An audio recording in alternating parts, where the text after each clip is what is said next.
Quisiera invitarle, ¿tú me puedes ayudar, Daniel, a ir leyendo los textos en portugués igual? ¿Tienes alguna Biblia ahí o en el celular? Porque yo las voy a ir... Filipenses se dice Filipenses igual. Sí. Voy para ir aprendiendo. ¿Quieres que los lea?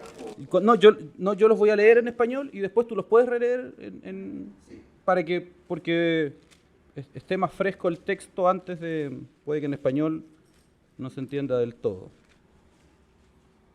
Perdonen si altero un poco la dinámica de la reunión, pero es para tratar de que sea lo más comprensible posible. Filipenses capítulo 1, del versículo, son 3 versículos, del 27 al 29. Lo voy a leer primero en español y después Daniela lo va a leer en la versión en portugués.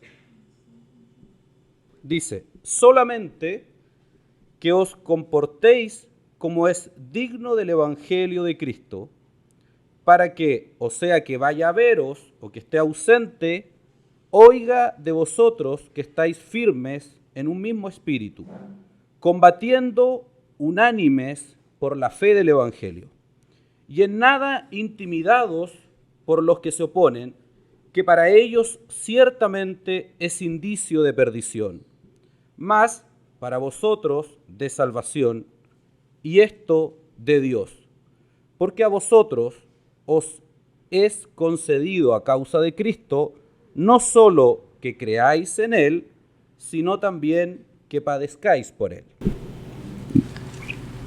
Vivei, acima de tudo, por modo digno do Evangelho de Cristo, para que, ou indo ver-vos, ou estando ausente, ouça, no tocante a vós outros, que estáis firmes em um só Espírito, como uma só alma, lutando juntos pela fé evangélica, e que nada estáis intimados pelos adversários, pois o que é para eles próprio evidente de perdição é, para vós outros, de salvação, e isto da parte de Deus, porque vos foi concedida a graça de padecerdes por Cristo, e não somente de crerdes nele. Amém. Pois tendes o mesmo combate que vistes em mim, e ainda agora ouvis que é o meu.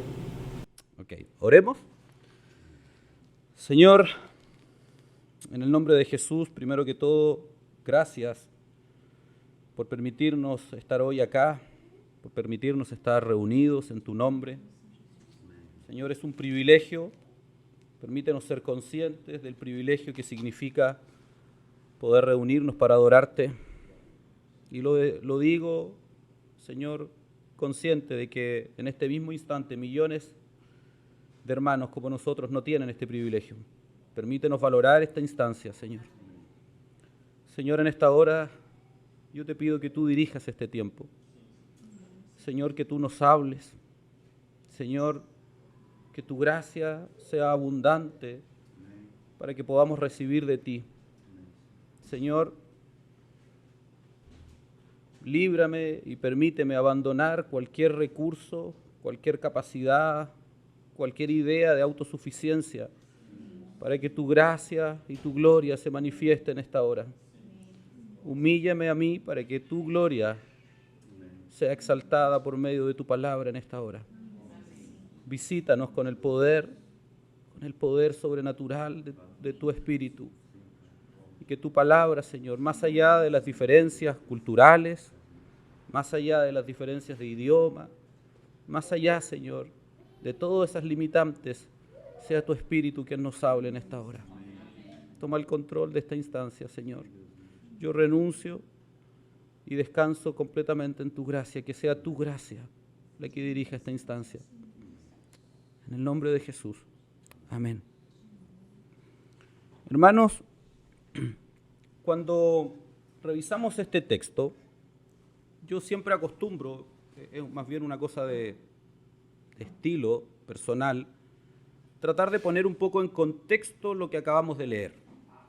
Esta es una carta que el apóstol Pablo escribe a una iglesia ubicada fuera del territorio judío, una iglesia en un lugar llamado Filipos, que Era un territorio de origen macedonio, es decir, tenía mucha influencia griega en su forma de pensamiento. La gran mayoría, de hecho, de su población era romana, porque estaba en un tiempo en donde estaba colonizado por el Imperio Romano. Y estoy dando estos elementos históricos porque hay harta. Este contexto nos va a permitir algo, que es lo que quiero compartir con ustedes hoy. Pero ustedes bien saben que el ministerio de Pablo se sostuvo de gran manera, particularmente al principio, a través de las comunidades judías que estaban en los lugares. Por eso el apóstol Pablo partía su ministerio o cuando iba a las ciudades. En este lugar estuvo 3 veces. Hay 3 viajes documentados de él a este lugar. Y él partía yendo a las sinagogas, que eran los lugares donde se reunían tradicionalmente los judíos, particularmente los que estaban fuera.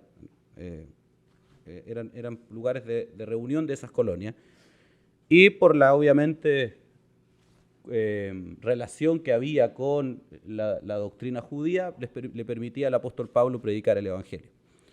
En este lugar, como ya lo decía, había mucho pensamiento griego de por medio, porque era una comunidad que tenía un origen pero sin embargo estaba muy, muy poblada por los romanos, que en ese momento estaban en todos lados del territorio conocido. Y si ustedes analizan este texto, lo que yo acabo de leer, este texto tiene algunos elementos que son anteriores que yo creo no podemos olvidar, porque están muy ligados con lo que leí. El texto parte, unos versículos atrás, el apóstol Pablo comienza a hablar de la disyuntiva que él enfrentaba respecto a si era mejor morir, es decir, partir del cuerpo, o seguir al servicio de la iglesia. De hecho, él dice, yo estoy en aprietos, estoy en una disyuntiva entre si estar acá y servir a la iglesia o ir con el Señor, porque yo sé que eso es mejor. De hecho, el versículo 21 dice, porque para mí el vivir es Cristo y el morir es ganancia. O sea, y después dice el versículo 22, mas si el vivir en la carne, resulta para mí en beneficio de la obra, no sé entonces qué escoger. Entonces, en ese contexto el apóstol Pablo declara, el Espíritu de Dios por medio del apóstol Pablo declara lo que leímos, que dice, solamente dice que os comportéis como es digno del Evangelio.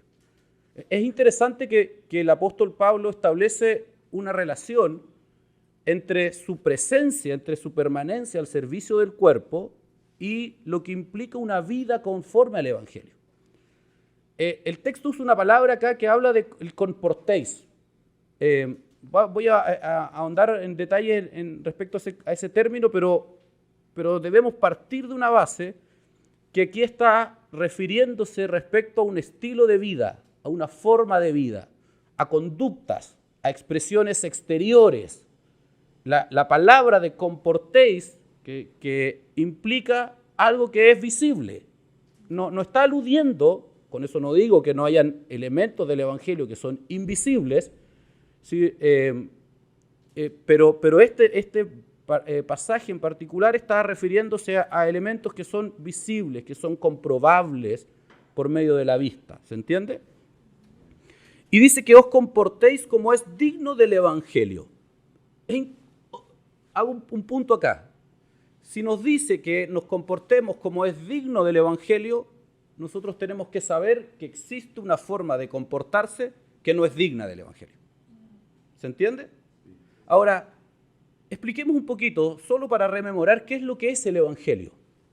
El Evangelio, hermanos, en la palabra Evangelio, vamos a partir por ahí. La palabra Evangelio o Evangelión en griego se traduce, y la mayoría de la gente cristiana lo conoce como la buena noticia, la buena nueva.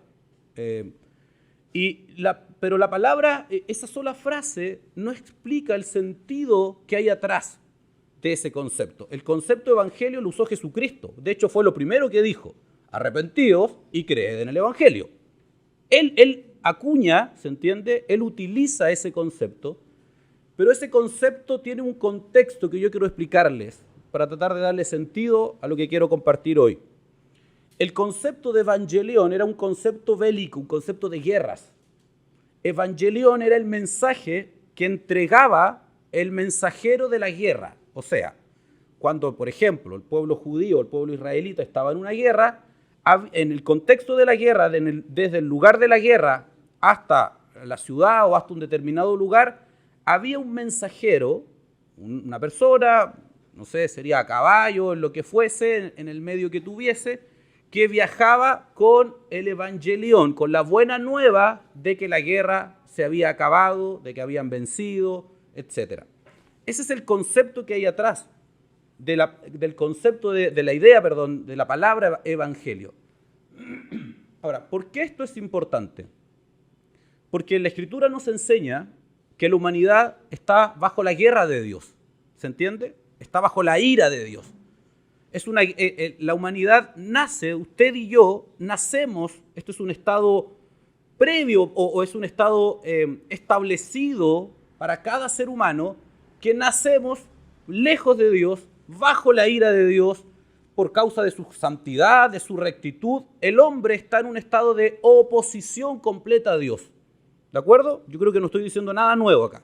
Y cuando Cristo dice que es necesario creer el Evangelio, es porque nos está diciendo que se ha abierto una buena noticia, un nuevo camino que permite reconciliarnos con Dios, que permite liberarnos de la guerra.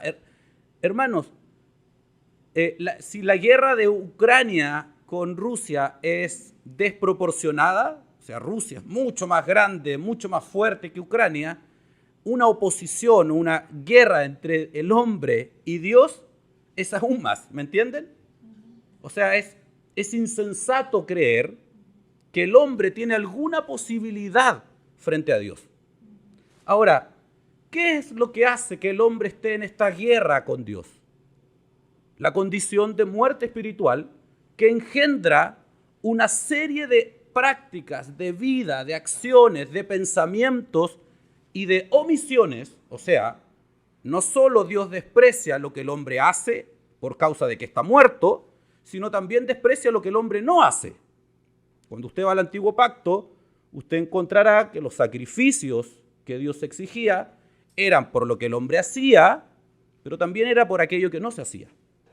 O sea, el hombre, estando bajo la ira de Dios, estando lejos de Dios, está en un estado de muerte espiritual.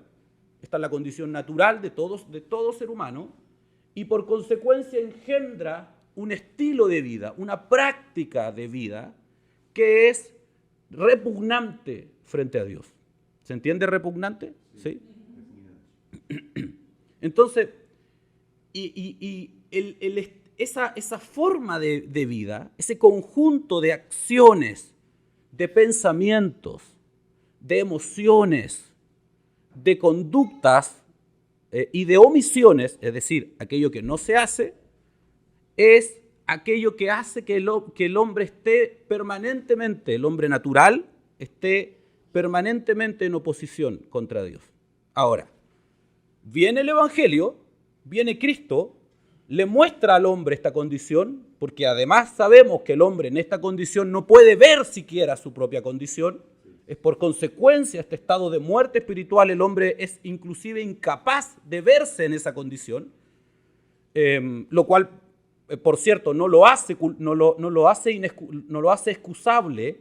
Quiero explicar esto. Aunque el hombre no vea su condición, sigue siendo responsable frente a Dios, pero viene el Evangelio, le muestra al hombre esta condición, el hombre cree en Cristo, el ser humano, usted, yo y los que están afuera y que conocen el Evangelio, son confrontados con la verdad de la cruz, entienden lo que pasó por la capacitación que el propio Dios le da, y un ser humano es traspasado literalmente en su condición espiritual, de separado de Dios, de muerto espiritualmente, a una nueva vida, a una nueva condición.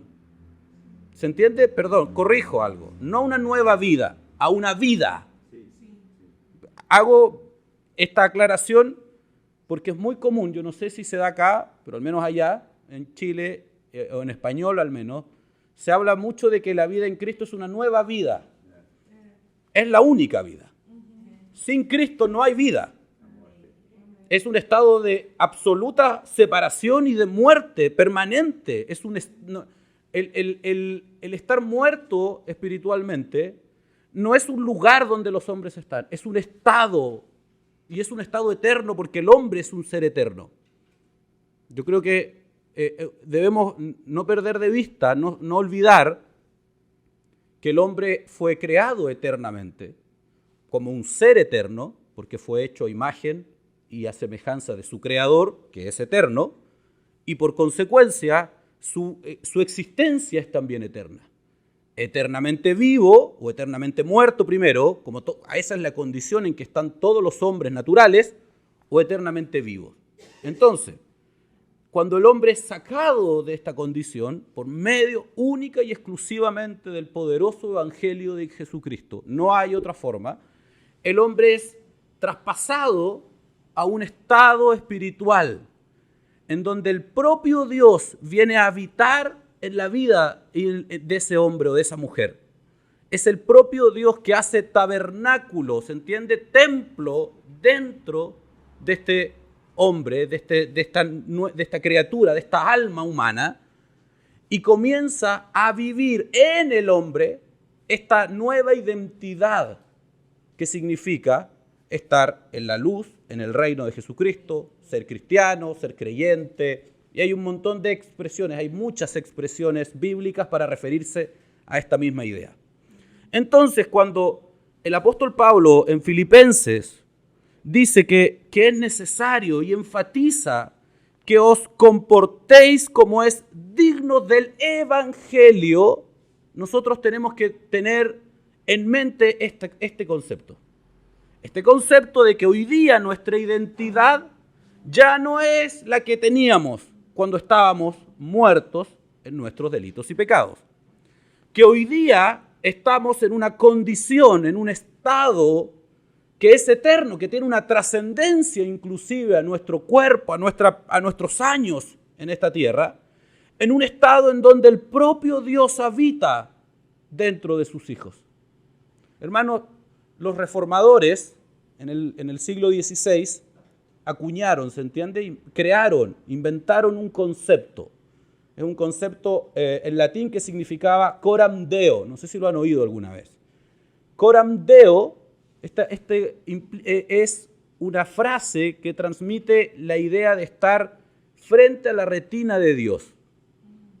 Coram tiene que ver con vista, con estar en la presencia permanente de Dios.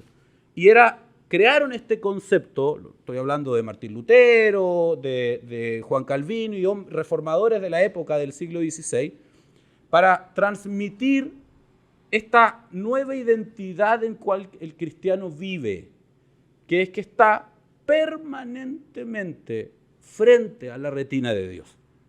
¿De acuerdo? Ahora, Efesios nos dice que estamos sentados juntamente con Cristo en lugares celestiales. O sea, era un concepto que no es nuevo en la Biblia, lo usaron para explicar nada más esta realidad espiritual que implica estar frente a la presencia de Dios siempre. Ahora, yo quiero invitarles a que examinemos nuestra vida un segundo y veamos y juzguemos nuestra vida y nos preguntemos si toda nuestra vida en Cristo, no antes, en Cristo, es verdaderamente honrosa o estamos suficientemente tranquilos sabiendo que toda nuestra vida, todos nuestros pensamientos, todos nuestros actos, todas nuestras emociones están y han estado siempre frente a la presencia inmediata del Dios Santo, del Dios perfecto, del Dios justo. Yo respondo rápido por la mía. Yo no me siento orgulloso y tengo muchas cosas de las cuales tengo que arrepentirme frente al Señor y lo he hecho. Si yo examino mi vida, me doy cuenta que en muchas cosas, muchas más de las que yo quisiera, he deshonrado esta nueva identidad. He fallado, he traicionado lo que significa estar en la presencia de Dios. Y solo me escondo, que es suficiente para la gloria de Dios, en la gloriosa obra de Cristo. Hermanos, el asunto es que cuando el apóstol Pablo nos invita, nos demanda más bien, no es una invitación, es una exigencia, es un imperativo, ¿se entiende? Es una orden de parte de Dios, como muchas otras. El Nuevo Testamento está lleno de imperativos, ¿se entiende? Imperativos, órdenes. Y a veces hemos cometido el error, estoy hablando en general en el mundo cristiano moderno, hemos cometido el error de poner toda nuestra mirada en la gracia, en la obra de Cristo, en los méritos de Jesús, que sin duda, como lo acabo de decir, son suficientes para albergar todas nuestras imperfecciones, todo lo que nos falta por crecer. Son suficientes. Pero sin embargo, a la par de esta realidad, a la par de esta verdad doctrinal, está toda la responsabilidad que el hombre tiene, aún más hoy día estando en Cristo, para poder vivir conforme a los estándares de esta nueva identidad, de esta nueva capacitación. Cuando nosotros fuimos sacados de las tinieblas a la luz, nosotros fuimos dotados, ¿se entiende? Capacitados, recibimos un poder sobrenatural que es el propio Cristo habitando en nosotros para vivir conforme a los estándares, conforme a las demandas que Él nos exige. Esa es la gloria del Evangelio mientras estemos en la carne, que es que aun cuando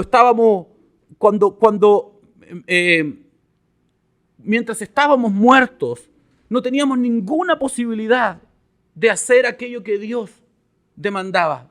No teníamos ninguna fuerza suficiente. Éramos totalmente incapaces de hacer aquello que Dios demandaba de nosotros. Y por consecuencia, nuestro único fin era la muerte. No había ninguna otra posibilidad más que arder eternamente en el infierno cuando estábamos muertos. Pero cuando fuimos traspasados por medio del bautismo del Espíritu Santo en nosotros, que es la presencia de toda la Trinidad en nosotros, de Dios Padre, Dios Hijo y del propio Espíritu, por medio de ese poder sobrenatural fuimos capacitados, fuimos dotados de recursos celestiales y espirituales suficientes para que nuestra vida hoy día, hasta el último día, honre al Señor. Pero hermanos, esto no es magia. ¿Magia? ¿Se entiende? No es mágico. No es que yo recibí el Espíritu de Dios y ahora soy perfecto y vivo sin fallar nunca. Así no es como funciona. No tengo el tiempo acá de explicar el por qué no es así, pero se sustenta en lo que se llama la doctrina de la santificación. Y muy en simple, y es que a Dios lo que verdaderamente le honra, lo que verdaderamente le glorifica, es que nosotros actuemos en obediencia a Él. ¿De acuerdo? Que sea por obediencia a Él. ¿Qué significa esto, hermanos? Que ni usted ni yo, estando en Cristo, vamos a ser obligados, vamos a ser forzados a vivir conforme a estos nuevos estándares. Lo que va a pasar es que el propio Espíritu de Dios, que nos capacita a nosotros, nos persuade de esta nueva identidad. ¿Se entiende? Persuadir.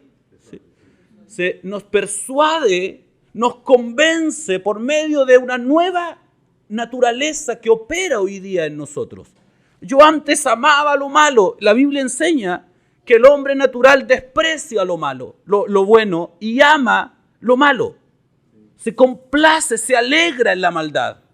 Pero cuando fuimos rescatados hoy día, el mismo hombre que antes amaba lo malo y odiaba lo bueno, hoy día en Cristo pasa justamente lo contrario. Comienza a amar lo bueno y comienza a odiar aquello que Dios también odia.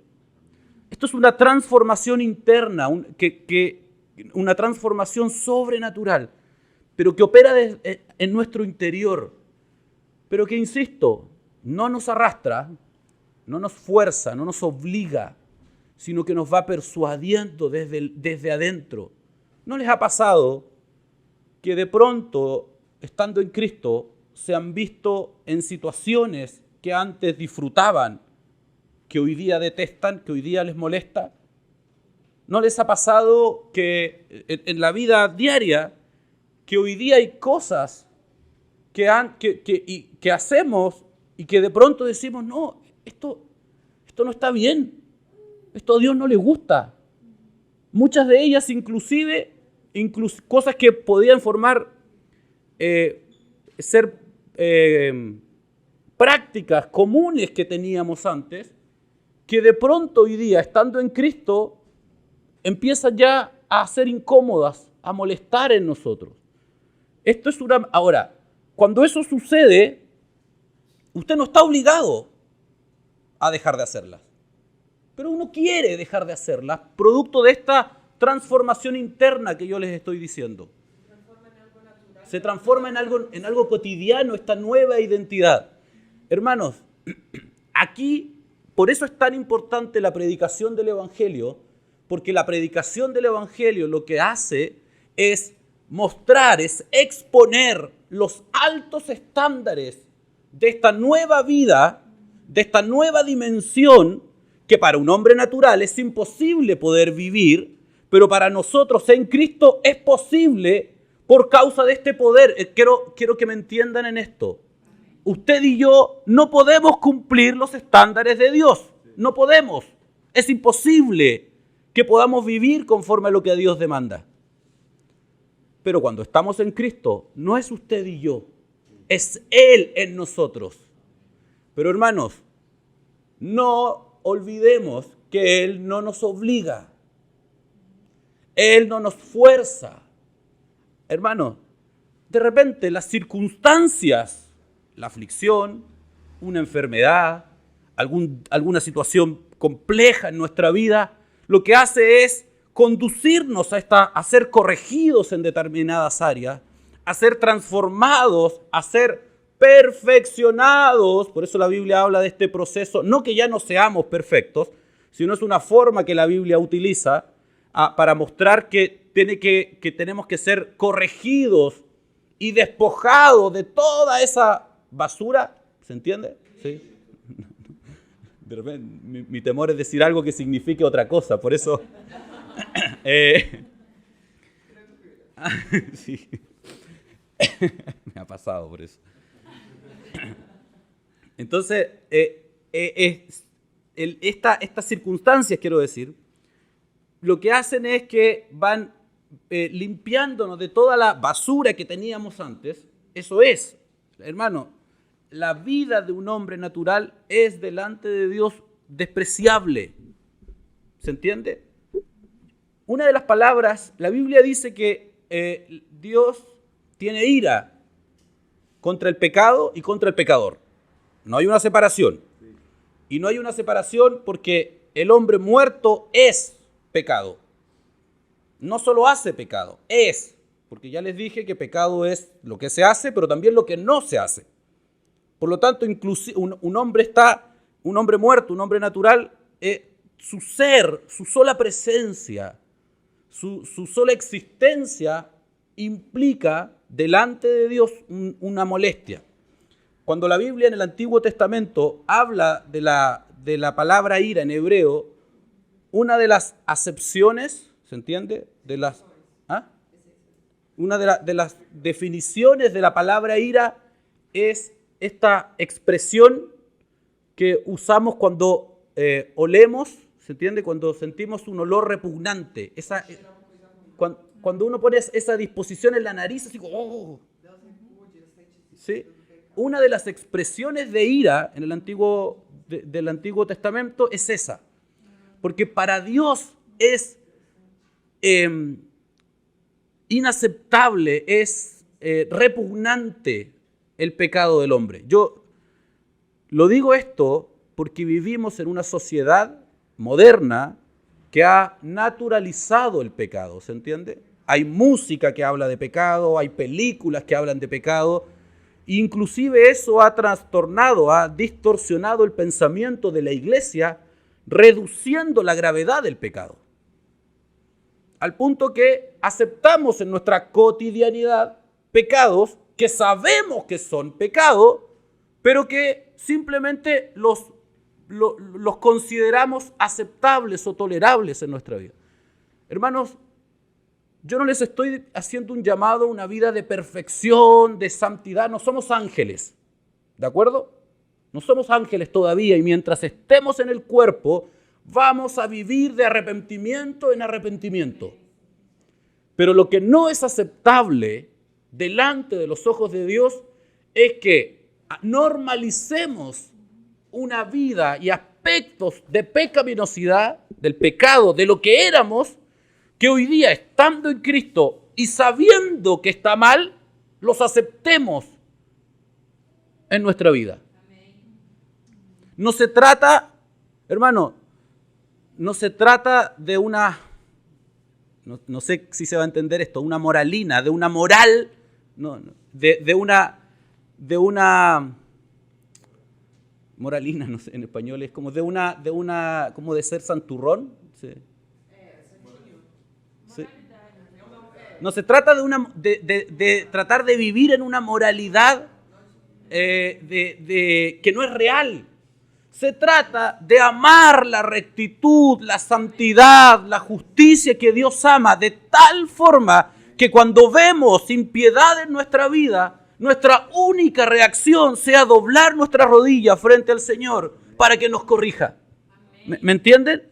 Cuando el apóstol Pablo nos dice solamente que os comportéis, que vivamos, que actuemos, que pensemos, que sintamos de emociones como es digno del Evangelio, lo dije delante, es porque hay una forma de vivir que no es digna del Evangelio.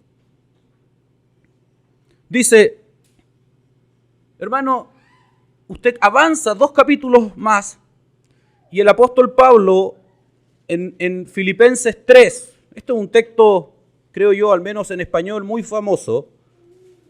Filipenses 3, la carta a esta misma iglesia, versículo 20 dice, mas nuestra ciudadanía está en los cielos, de donde también esperamos al Salvador, al Señor Jesucristo. Hermanos, la palabra en griego, ¿se entendió en español, no? Sí, ya, para no leerlo, para ahorrar tiempo ahí. La palabra en griego de ciudadanía es politeuma. Eso es, en griego se escribe como se escucha, politeuma. Y politeuma, hermano, era una palabra conocida en el contexto al cual va dirigida esta carta, porque politeuma transmite la idea de un conjunto de características, un conjunto de formas, de hábitos, de lenguaje, de formas de vestir inclusive, que están vinculadas a una determinada nación. Por ejemplo, yo les decía que esta era una iglesia, esta ciudad, la ciudad de Filipos, era una ciudad de origen griego, había sido llevaba cuando Pablo escribe esta carta como 3 o 4 siglos como 2 siglos aproximadamente bajo el dominio romano. De hecho, era una de las pocas ciudades que contaba con un decreto, el decreto se llamaba Lus Italicum, que era un decreto que emitía el emperador romano, que establecía ciertos privilegios. Era una especie de ciudadanía romana fuera del territorio itálico. ¿Se entiende?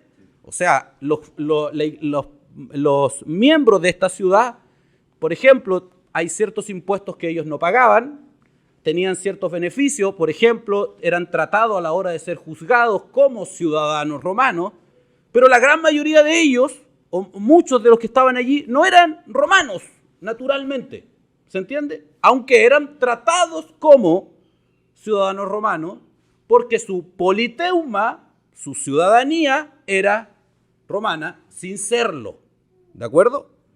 Entonces, cuando la gente los veía, cuando los otros pueblos, cuando había, esto es para que me entiendan, esta gente actuaba como romanos, hablaban el idioma predominante del pueblo romano, el latín, se vestían como tales, porque en la práctica habían sido identificados de tal forma con los romanos que eran parte de esa ciudadanía, ¿ok? Cuando Pablo le escribe a la iglesia, probablemente, no lo sé, muchos de ellos en esta circunstancia, en esta condición, es decir, ciudadanos romanos, en este territorio, le escribe y usa este concepto, pero cambia completamente, probablemente el sentido que ellos tenían. Les dice, su ciudadanía, no lo dice el texto, pero lo voy a decir para explicarme. Le dice, ustedes, aunque habitan aquí, aunque se vistan como romanos, aunque actúen como estando acá en este territorio y gocen de los privilegios de ser ciudadanos romanos, pero en realidad su ciudadanía es celestial. Su politeuma está en los cielos. Es decir, sus características, su forma de vida, su lenguaje no puede ser definido por su ciudadanía terrenal, porque su ciudadanía no es terrenal. ¿Me entienden el contexto? Ahora, eso es también escrito para nosotros. Esa declaración no es solo para la iglesia en Filipos, es también para usted y para mí hoy día, 2000 años después. Nuestra vida, nuestro caminar en el cuerpo no puede ser definido por las directrices, por los pensamientos, por la cultura en donde nosotros estamos insertos. Hermano, yo creo que no es muy distinto a lo que vivimos nosotros en Chile, esto que voy a describir. Pero el mundo cristiano, acá digo, no creo que sea muy distinto acá, eso quiero decir.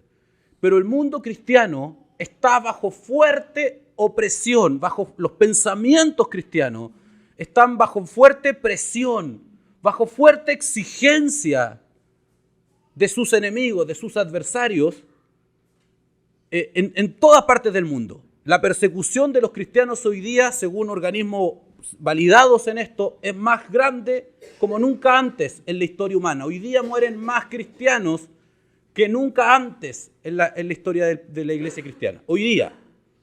Yo sé que esto parece poco creíble porque nosotros tenemos la idea que en los primeros siglos se perseguían cristianos.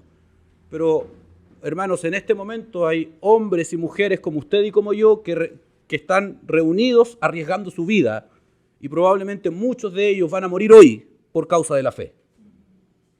Por eso yo oré delante y personalmente estoy persuadido de esta verdad. Es un privilegio que podamos hacerlo en paz. Pero les aseguro, creo yo, en algún momento eso se va a acabar. No sé cuándo, quizás ninguno de nosotros lo veremos, Dios lo sabe. Pero, hermano, no están los tiempos, no sé si me explico, no están las circunstancias para seguir o vivir normalizando un estilo de vida, una forma de vida, un conjunto de pensamientos, de paradigmas que no pertenecen a nuestra identidad en Cristo. Hermanos, nunca han estado los tiempos. El cristiano siempre debe vivir conforme a los estándares que Dios ha definido. Porque su ciudadanía no es de este mundo. Porque su politeuma, el conjunto de características que lo define, no son de este mundo. Hermano, yo me imagino que la gente veía a los romanos, a los que eran ciudadanos romanos, y hermanos, los romanos hablaban como romanos, pensaban como romanos, escribían como romanos, se vestían porque su ciudadanía era esa. Bueno, los cristianos fuimos llamados a vivir como cristianos, a pensar como cristianos, a sentir como cristianos, a que toda nuestra vida sea una expresión visible de nuestra identidad invisible que está dentro. Hermano, no existe un estándar para esto. No es que yo me tenga que vestir de una forma, por decir algo, y mi hermano al lado se tenga que vestir igual. Eso es religión.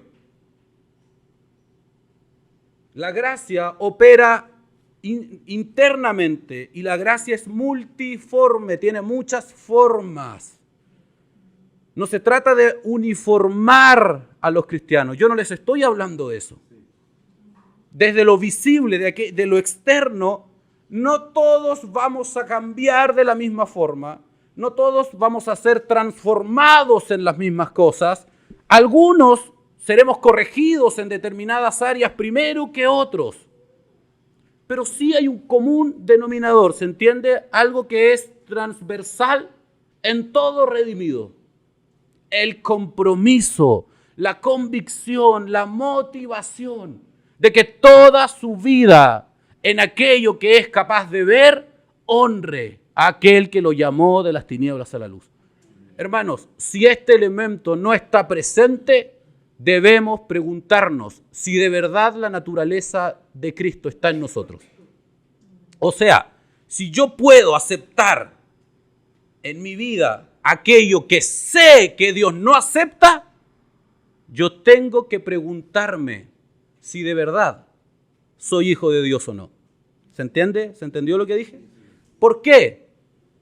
Porque la Biblia enseña que los hijos, cuando la Escritura habla de hijos, la gran mayoría de las veces, no todas, pero cuando habla de hijos, se usa un concepto que enseña que el hijo participa de las características de su padre.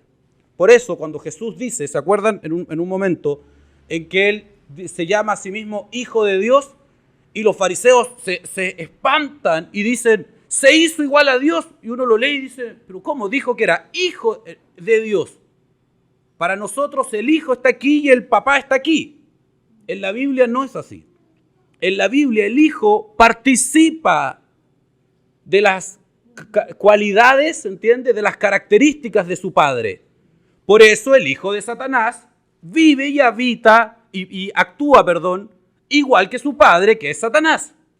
Por eso Jesús dice, vuestro padre es el diablo, Juan 8, y las obras de vuestro padre queréis hacer. Hay una relación entre el padre, entre lo que el padre piensa, entre lo que el padre es y sus hijos. Por lo tanto, un hijo de Dios, si es verdaderamente un hijo de Dios, necesariamente, esto no es que debamos convencernos de esto, necesariamente tiene que participar de la santidad, del deseo por lo recto, del compromiso por la piedad, por la justicia que tiene su padre. ¿Se entiende? Hay una relación que, hermano, el árbol bueno da buen fruto. El árbol malo da mal fruto. Yo no les estoy diciendo, quiero que me entiendan bien con esto, no les estoy diciendo que debamos vivir una vida recta para ser agradable frente a Dios, para que el Señor nos ame más o para poder experimentar la salvación. No les estoy diciendo eso. Yo les estoy diciendo que si hemos experimentado la salvación, si hemos sido hechos participantes del don del Espíritu Santo, nuestra vida debe ser un reflejo de esa nueva identidad.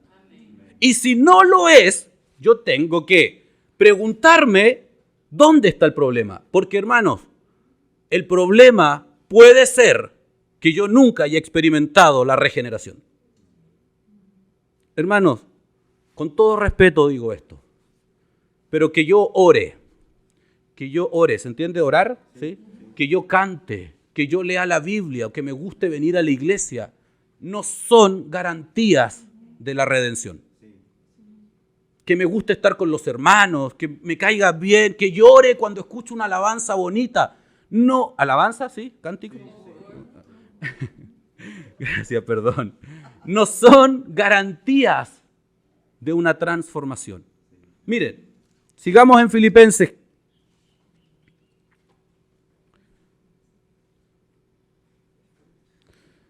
Leímos solamente que os comportéis como es digno del Evangelio de Cristo, para que os sea que vaya a veros o que esté ausente, oiga de vosotros que estáis firmes.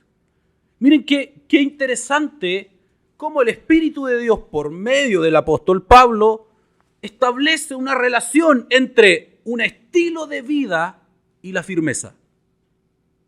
Uno pensaría que estar firmes significa hablar en lenguas, orar, estudiar la Escritura, conocer mucha Biblia, pero a la luz de este texto, la firmeza tiene que ver con una vida, con una integridad de vida. Hermano, no porque yo haciendo lo correcto sea más cristiano, sino porque si estoy firme en Cristo, voy a llevar una vida de integridad. Hermano, los japoneses, permiso. Los japoneses, esto no está en la Biblia, pero tienen una expresión, ¿cómo se dice adagio? Un dicho. ¿La levanto? ¿Aquí suelto? A ver usted mejor, para que si no lo vaya a romper. Ya. ¿Ahí sí? Los japoneses tienen un dicho que dice, integridad es hacer lo correcto cuando nadie te está mirando. ¿Se entiende? O sea, el honor japonés implica que si usted va en un semáforo, ¿sí?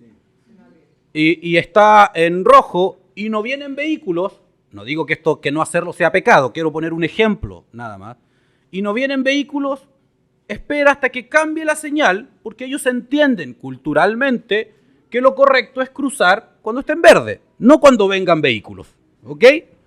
Ahora, hermano, en el contexto de nuestra vida en Cristo, el principio es el mismo, con una gran diferencia obvia. Vivimos coram Deo.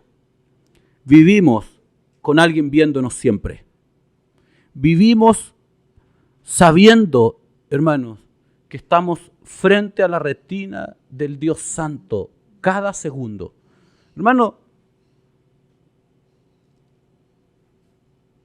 si fuéramos conscientes de esto que acabo de decir, si cuando viene la tentación a nuestra vida y somos seducidos por la tentación para pecar, pero verdaderamente estuviéramos conscientes de que estamos frente a los ojos del Dios que decimos amar, mucho del pecado en nuestra vida no lo experimentaríamos.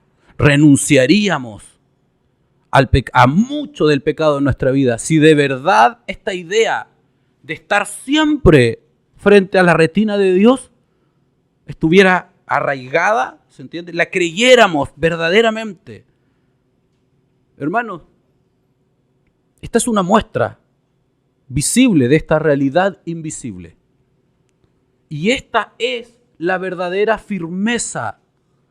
Esta es la muestra de que somos firmes, que vivimos conforme a los estándares que el Señor demanda que vivamos. No se trata, hermano, la firmeza espiritual, insisto, no se trata de saber mucha Biblia. No se trata de cantar o de llorar o de vivir con estas lágrimas de cocodrilo, ¿se entiende, no? Sí, ya. No se trata de eso. Hermano, eso lo puede hacer el mundo también. De hecho, lo hace. Las religiones falsas también construyen y capturan las emociones de los hombres. Pero solo el poderoso evangelio puede transformar integralmente un alma humana desde adentro por una persuasión interna producto de esta nueva naturaleza. Por eso esta es la muestra irrefutable, ¿se entiende?, de nuestra identidad en Cristo. Solo esta es la muestra. Por sus frutos los conoceréis.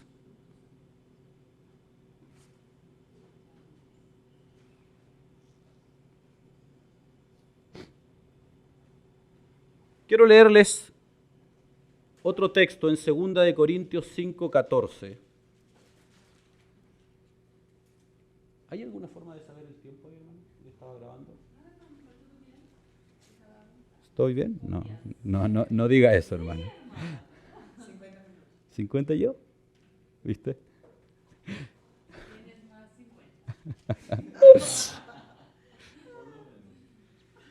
Segunda de Corintios 5, verso 14. Voy a leerlo lento porque quiero ir enfatizando en algunas cosas. Dice, porque el amor de Cristo nos constriñe, nos aflige, nos hace, es como que Pablo dijera, esto de verdad toca mis fibras interiores, realmente me emociona esto, dice, pensando esto. O sea, Pablo dice, esto que voy a decir no es algo que no me afecte, realmente yo creo, yo me siento traspasado, estoy haciendo una paráfrasis, por cierto, para explicar nada más, me siento traspasado en mis emociones por esto que voy a decir. Que si uno murió por todos, ¿de quién está hablando ahí? De Cristo. Uno murió por todos, luego todos murieron. ¿De quién está hablando? De nosotros. Y por todos murió para que los que viven ya no vivan para sí, sino para aquel que murió y resucitó por ellos. Hermanos, Pablo dice, el Espíritu de Dios inspira al apóstol Pablo con estas palabras. Dice, esto me afecta, de verdad, esto a mí me toca. ¿Se entiende? Me emociona esto. Que Cristo murió por todos, luego todos murieron. Hermano, Colosenses dice, el libro de Colosenses nos enseña que nosotros, cuando creímos en Cristo, cuando nosotros fuimos impactados con la verdad del Evangelio y fuimos rescatados de, como Pedro nos enseña, de esta vana manera de vivir, nos confrontaron con la cruz y morimos en ese lugar. Pero no está hablando de la muerte de separación, está hablando de la muerte de aniquilación. Es decir, yo fui confrontado con la obra de Cristo, con la muerte de Cristo en la cruz. Y por medio de la cruz, usted y yo, y por toda nuestra carne, fue hecha muerta en Cristo, para que a partir de ese momento, quien defina mi caminar, ya no sea mi carne, ya no sean mis pensamientos, ya no sean mis emociones, ya no sean mis deseos, sino sean los deseos, los pensamientos, la voluntad de Cristo en mí. Hermano, para que los que vivan, porque esa es la vida, vivir conforme a los pensamientos y al estándar de Dios, para que los que vivan, dice el texto, ya no vivan para sí. Hermano, si usted ha creído en el Evangelio, si hemos creído en el Evangelio, si verdaderamente nos hemos refugiado con fe, con certeza espiritual en la obra de Cristo, usted y yo tenemos que saber, tenemos que asumir de que ya no vivimos para nosotros, que los estándares de nuestra vida no pueden ser definidos en ningún área, por paradigmas humanistas, por paradigmas hedonistas. ¿Sabe lo que es el hedonismo? Esta es una filosofía que pregona la búsqueda del placer, de aquello que nos satisface. Eso es hedonismo. Ninguna forma de pensamiento distinta que la gloria de Dios puede ser aceptable en nuestra vida. Hermano, la pregunta, me hago esta pregunta. Esa es, y les hago esta pregunta a ustedes también. ¿Es ese el estándar que rige nuestra vida? Porque si no es así, tenemos que arrepentirnos frente al Señor. Hermano, quiero enfatizar en esto para que no me malentiendan.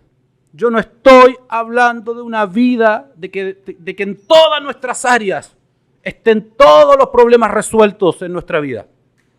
Yo no estoy diciendo eso, porque eso es imposible. Un cristiano vive en un proceso y la Biblia enseña esto. No es que yo esté flexibilizando, bajando la norma para hacerle sentir bien. No, la Biblia enseña que el cristiano vive en un proceso de santificación, de corrección, de perfeccionamiento hasta el día de Jesucristo, hasta que el Señor venga por nosotros. Y en ese momento seremos perfeccionados y seremos completados. Pero eso no significa aceptar que normalicemos áreas pecaminosas que atentan contra el Señor como algo aceptable. Hermanos, si el pecado en su vida, quiero enfatizar en esto, yo sé que lo dije ya, lo voy a repetir. Si el pecado en su vida y en la mía es algo aceptable, estamos en una grave, grave situación frente al Señor. No podemos aceptar ningún indicio de aquellas cosas en donde ya hemos sido iluminados por el Evangelio, hemos sido confrontados por el propio Espíritu de Dios, es decir, esto suena muy espiritual lo que acabo de decir, hemos sido confrontados por el Espíritu de Dios. Yo no les estoy diciendo que mientras yo duerma venga un ángel y me diga, oh, tú mientes, Esteban, eso está mal. Yo no estoy hablando de eso. Es bastante más sencillo que eso. Es cuando frente a la palabra de Dios yo soy confrontado y el Espíritu de Dios me dice eso que forma parte de tu vida está mal, es decir, me doy cuenta que algo está mal. Hermano, yo tengo que despojarme de todo y hacer todo lo necesario para que ese elemento, esa práctica, ese pensamiento, esa emoción que yo sé que está mal, sea transformada en mí. Hermano, pero usted y yo, aún con esa conciencia, tampoco podemos cambiarla. Lo que debemos hacer es doblar nuestra rodilla frente al Señor para que ese propio poder vivificante que levantó a Jesucristo de los muertos transforme esa área de nuestra vida. Porque lo cantamos delante, porque por Él y de Él y para Él son todas, hermano, todas las cosas. Eso incluye mi vida, eso incluye mis pensamientos, eso incluye mis acciones. Es Él en nosotros la esperanza de gloria. Esta es la sobrenaturalidad del Evangelio que nos separa de la religión. La religión impondría normas que hay que hacer, que no hay que... Yo no les estoy diciendo eso. Les estoy diciendo esto en su vida que está mal. Sabemos que está mal, sí, yo sé que está mal. Entonces dobla tu rodilla frente al Señor y pídele al Señor que te transforme esa área de vida. Pero le agrego algo más. Y haz todo lo que esté a tu alcance para huir de esa realidad en tu vida. No nos podemos quedar solo con lo primero. ¿Me entienden? Hermanos, y voy a terminar con esto. Vivimos en una sociedad en donde las ideologías y los pensamientos demoníacos están metidos en todas partes. En todas partes. Nuestros hijos hoy día son entrenados por las plataformas de televisión, de VOD, de Netflix, HBO Max, no sé qué hay acá, pero Netflix hay, ¿cierto? Sí, es conocido. Nuestros hijos son entrenados hoy día por el mundo y nosotros mismos, inclusive nosotros mismos, son entrenados hoy día por pensamientos, por construcciones que no son neutrales, que no son inocuas, no son benignas, sino que abiertamente lo que buscan es profundizar la esclavitud espiritual de ellos y profundizar el pecado, las prácticas pecaminosas, las culturas pecaminosas. Y sin embargo, inclusive nosotros mismos somos presa de esa realidad. Hay un famoso predicador norteamericano que tiene esta frase, se llama Paul Washer. Él dice, hoy día, voy a parafrasearla porque se me olvidó exactamente, pero la frase es, hoy día muchos cristianos, no podemos vivir como cristianos si hoy día nos influencia Netflix más que las Escrituras. Esa es más o menos la frase literal. Hermano, esa es una realidad hoy día. Es una realidad en el mundo entero. Cuando la Biblia nos llama a que nos comportemos como es digno, implica asumir que tenemos que huir en nuestros pensamientos, en nuestros hábitos, en nuestras conductas, de todos aquellos elementos que son influencia contraria, que nos apartan de aquellos estándares que Dios ha definido. Hermano, hay cosas que nosotros consumimos sin saber lo que está mal. Y Dios es justo y misericordioso para no juzgarnos por ello. Pero hay cosas que consumimos que usted y yo sabemos que está mal. Pero lo hacemos porque nos gusta, porque nos complace, porque nos agrada. Pero terminamos torciendo, hermano, y terminamos construyendo pensamientos en nuestra vida y estructuras de pensamiento que lo único que hacen es oponerse al Evangelio de Jesucristo en nosotros.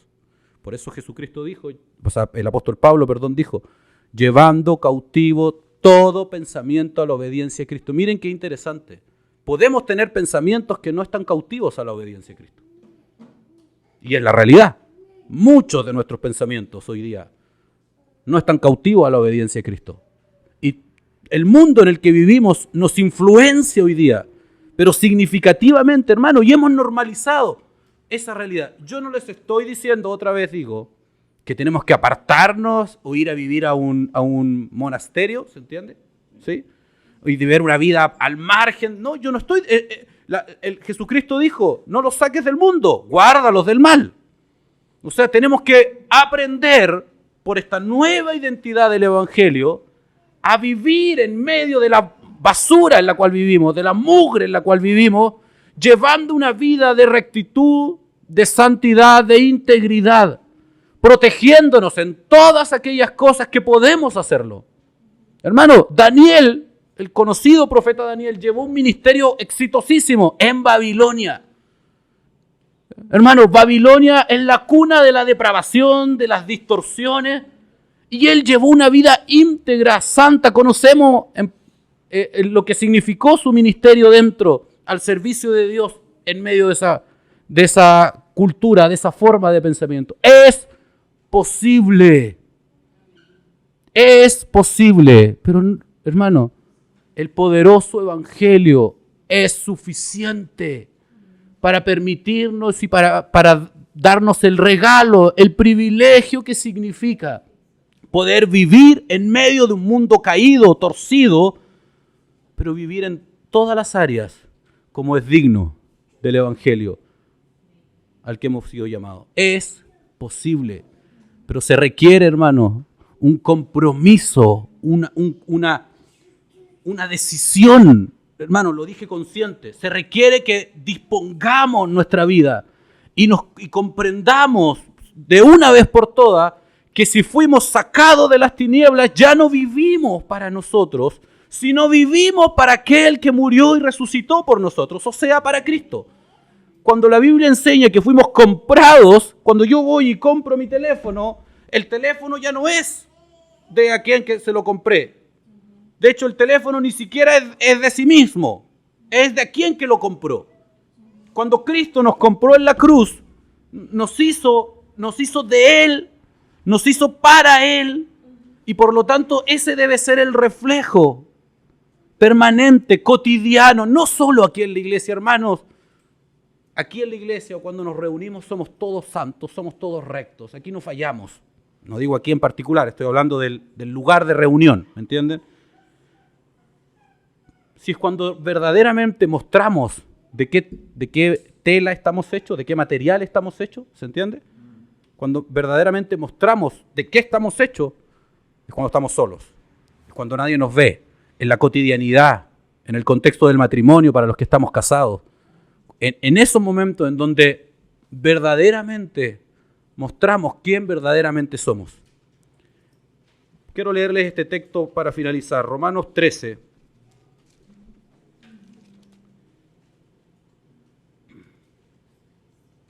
Romanos 13. Voy a leer del versículo 11 en adelante. Dice: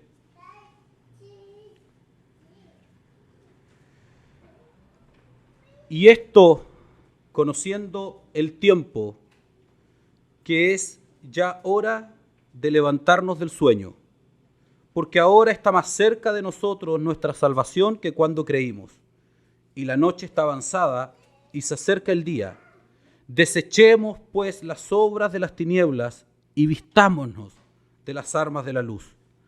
Andemos como de día, honestamente, no en glotonerías y borracheras, no en lujurias y lascivias, no en contiendas y envidias, sino vestidos del Señor Jesucristo, y no proveáis para los deseos de la carne. Hermano, si usted analiza todo este versículo, este capítulo, los versículos precedentes, los que están antes, está hablando del amor al prójimo, está hablando de formas de vida. De hecho, el versículo 9 dice, porque no adulterarás, no matarás, no hurtarás, no dirás falso testimonio, no codiciarás. En fin, está hablando de nuestra vida, de nuestra vida práctica. ¿De acuerdo? Y cuando usted va al versículo 13 dice, andemos como de día, honestamente, no en glotonería y borrachera. Esos eran los problemas de Roma. En Roma eran comunes estos problemas. No en lujurias, no en lascivias, ni hablar. El nivel de distorsión y depravación sexual que había en la Roma de la época era aterradora, hermano. Nosotros hoy día, para la gloria de Dios, por causa de la influencia cristiana, muchos de los aspectos de los códigos sexuales, morales que tenemos hoy, son consecuencia del cristianismo. Podemos ahondar en detalle en eso, pero había prácticas y formas de distorsiones y depravaciones de sexualidad en la Roma de la época que hoy día nos parecerían asquerosas, pero eran normales en esa época. Y por eso Pablo se dirige a ellas y enfatiza en ellas para mostrar, para llamar a los cristianos de la época que era necesario que hoy día se vistan de lo que hoy día son. Ya no como las tinieblas. Dice, desechemos, hermano, esto es un imperativo. Nosotros fuimos llamados a desechar las obras de las tinieblas. Es usted el que tiene que desechar las obras de las tinieblas. No va a venir un ángel a hacer que usted las deseche. Fuimos llamados a comprometernos con la santidad de Dios por causa de lo que fuimos hechos. No para ser hechos, ¿se entiende? No para ser cristianos, sino porque somos cristianos. Hoy día yo diría, andemos como de día, versículo 13, honestamente, no en vanagloria, no en orgullo, no en indisciplina, no en ignorancia, no en impiedad, no en comodidad, no en arrogancia. ¿Se entiende? Son los dioses de esta época. No en amor al dinero, no en la búsqueda de la satisfacción personal, sino para la gloria de Dios. ¿Me explico? Los problemas de nuestra época hoy día son distintos que los de ahí, pero el origen son los mismos, las tinieblas. Constructos de pensamiento, muchos de ellos que vienen de cuando estábamos muertos los delitos y pecados, pero también muchos de ellos que hoy día influencian nuestra vida, frente a los cuales somos displicentes para enfrentar. Somos ignorantes o derechamente nos rendimos por comodidad. Amén. ¿Podemos orar? ¿Puedo orar? Sí. Señor, en el nombre de Jesús, Señor, gracias por el tiempo. Señor, si hay algo que he aprendido por causa de tu revelación, de tu verdad en mi vida, es que la palabra, Señor, por elocuente que sea, que no creo haya sido, por bien descrita que sea, Padre, esa palabra no sirve de nada si tú mismo, por el poder de tu Espíritu, no la haces sangre y carne en nosotros, Señor. Señor, tú conoces las razones y el fundamento de esta palabra. Yo te pido, Padre, que tú cumplas el propósito de ella en nuestra vida. Corrígenos con el poder santificante de tu Espíritu. Confróntanos con tu verdad. Señor, no permitas que seamos displicentes o indiferentes frente a tu verdad, frente a tu rectitud, frente a tu santidad, Señor. Líbranos de cualquier indiferencia, de cualquier indolencia, y enséñanos a amar tu justicia, tu santidad, tu piedad, por sobre todas las cosas. Que que el privilegio, que la bendición, que el regalo de estar escondido en Cristo sea, Señor, visible en nuestro diario vivir. No solo una declaración, no solo, Señor, palabras, sino una realidad diaria para tu gloria, Señor. Gracias por este tiempo. En el nombre de Jesús. Amén.